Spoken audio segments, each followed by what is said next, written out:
এই লোকটাকে তো আর পাবো না। সেই গাড়িটাকে ম্যাডাম খালেদা জিয়াকে আর দেখতে পারবো না। আমাদের বিগত দিনের আমাদের নেত্রী, আমার মা, গণতন্ত্রের মা, আমি আমার পিতা মাতা মারার পর সবচেয়ে বড় শখ খেয়েছি বেগম খালেদা জিয়ার জন্য। আমার পিতা মাতার পরে যদি কোনো বড় শখ খেয়ে থাকি বেগম খালেদা জিয়া। আজকে নেত্রী চলে গেছে, আমরা আজকে এতিম হয়ে গেলাম ভাই।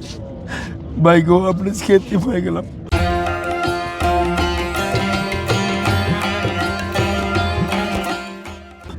আমরা তো আর এই লোকটার পিছনে, গাড়ির পিছনে আর দৌড়তে পারবো না। আমরা তো আর গাড়িটাকে ছুঁয়ে একটু চালান দিতে পারবো না। আমরা তো আর কাক পাখির মতো তাকিয়ে থাকতে পারবো না। এই ম্যাডাম খালেদা জিয়া আসতেছে।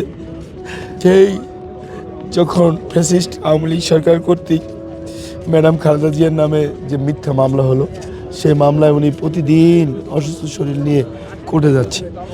সকাল থেকে আমরা সেই ফজরের নামাজ পড়ে, ফ্যাসিস্ট আওয়ামী লীগ সরকার আমাদেরকে বের হতে দিত না। আমরা বিভিন্ন জায়গায় আমরা সকাল থেকে থাকতাম। ম্যাডাম গাড়ির শব্দ পেলেই আমরা বের হয়ে যেতাম। এর আগে বের হলে ওরা আমাদেরকে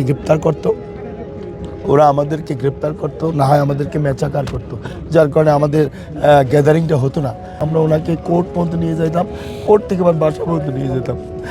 বাংলাদেশে দীর্ঘ 18টি বছর আমরা যুদ্ধ করেছি এই ফ্যাসিস্ট খুনি হাসিনার বিরুদ্ধে।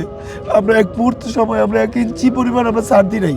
আমরা চোখে আঙুল দিয়ে, হাসিনার চোখে আঙুল দিয়ে খালেদা জিয়ার নির্দেশে কথা বলেছি যে থামো, তোমার এখানে এটা করা যাবে না, তোমার এইটার জন্য বাংলাদেশ না, তুমি এখান থেকে স্টপ ডাউন হাসিনা, তোমার এই সমস্ত কার্যক্রম তুমি থেমে যাও। আমরা প্রতিটি বার, প্রতিটি কাজে, প্রতিটি তার উল্টা পাল্টা সিদ্ধান্তে আমরা চোখে আঙুল দিয়ে কথা বলেছি নেত্রী বেগম খালেদা জিয়ার নির্দেশে, জনাব তারেক সাহেবের নির্দেশে।